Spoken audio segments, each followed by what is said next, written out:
Hey, good afternoon. My name is Brian Rittenhouse, and I am part of the Rise Insurance Professional organization. And today, continuing with the day in the life of the insurance professional, I'm proud to have Mark Byers, who is a corporate risk manager, and we're going to walk through what a day in his life is like. So, Mark, first off, thanks for being with us today. Absolutely. If you could tell us who you work for and how many teammates you're in charge of.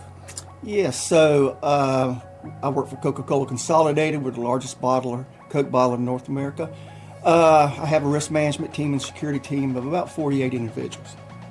How many individuals make up the total organization? 17,000 teammates make up our organization. Wow, a lot of people to keep safe. What is the makeup and responsibility of your team? Well, I would put it into three different buckets. Pre-loss, before a situation occurs. Post-loss, to manage it or mitigate it after it occurs. And then if it's a large loss or issue, we have insurance and risk transfer to utilize as well. Okay. What type of risks is your team managing? We have a whole risk profile. The majority of our risk is really in day-to-day activities and operations. So you've got workers' compensation, general liability, and auto liability or transportation risk. So those are the ones we work on every day, but there's other ones. We have an aviation risk, we have property risk, and a lot of others in our risk profile. Good information to know. So you've got your team working on managing those risks. What is your primary role on a day-to-day basis? Well, I've got great people around me, so my job is to support them, make sure any concerns are elevated to our executive leadership team, and just make sure I'm available for those rare times that questions are needed, that I can respond timely to support them. In your role, what is the most challenging risk that you face? I know one we talk about and read a lot about is just buying insurance and how expensive certain lines of coverage are in today's marketplace. In today's marketplace, the property is a little tight, I would say, but the biggest risk that we're having difficulty with, especially in insurance markets, is transportation risk. A lot of the insurance companies are not putting out the capacity they used to. We're having to take higher retentions or deductibles to deal with that. For someone entering the industry and looking to one day sit in the seat you sit in as a vice president of risk management, what are some skills that you would say are needed for your role? Are you a believer in the insurance designations, be it the associate in claims or associate in risk management designations that are available? I am a supporter of those designations. Okay. Also, I think you need to have a skill set. The financial acumen is very helpful.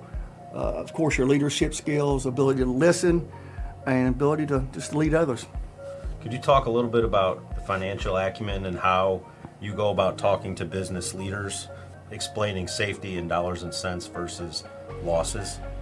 Yes, I stay away from on the business side, I stay away from any insurance lingo and focus more on what a typical business person understands, the impact to the P&L, the impact to the balance sheet, and those type of items. Okay. You've obviously been in the position for a few years now. What would you say is one of the biggest technological advancements in risk management as far as managing the risk for a corporation? Real-time data. We use iPads in the field. We collect accident data real-time, and we can see it here at the corporate offices.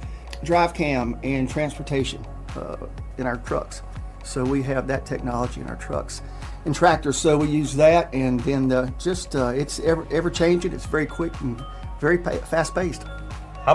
Can you give some insights about developing a strong safety program and how somebody could look at that and go about trying to implement? Sure. So years ago when I first got into safety in 1998, we had to figure out how to service a distribution center. It's much different than a manufacturing center. Your workforce is in and out very quickly. So you've got to figure out how to concisely deliver your message, what you're needing from a program perspective, and what kind of leadership you're needing at that the local level, so you can make those things successful. How about business relationships? You obviously have a different, you're in the manufacturing business, the distribution business. You have a lot of different lines of coverage that you're looking to buy. Talk a little bit how you go about building relationships and how key those are when you're trying to buy the insurance products that Gotcha. you need? So we are relationship driven. We're not a commodity buyer. So, for example, we've been with our casualty carrier Chubb since 2004, and we've been with our TPA Gallagher Bassett since 2004. So, however, we do have to go to market on many lines, and the relationships in the hard times is when the relationships really come to play, and you get your good guidance and folks willing to do things for you because of your relationship. Certainly, I would state that I think probably the longer somebody knows your organization, the easier it is to do business, as opposed to having to start that underwriting and relationship process from the start every year. Absolutely, Brian. You're right. You're spot on. All right, so what is the biggest challenge that you face in your role as a risk manager? What keeps you up at night? You know, I'm very blessed to have a good team, but I just keeping my leadership team together and making sure that we're available to serve the organization and serve 17,000 teammates. It's just making sure that team's available and we're in a good spot. Definitely is a 24/7 operation, it sounds like.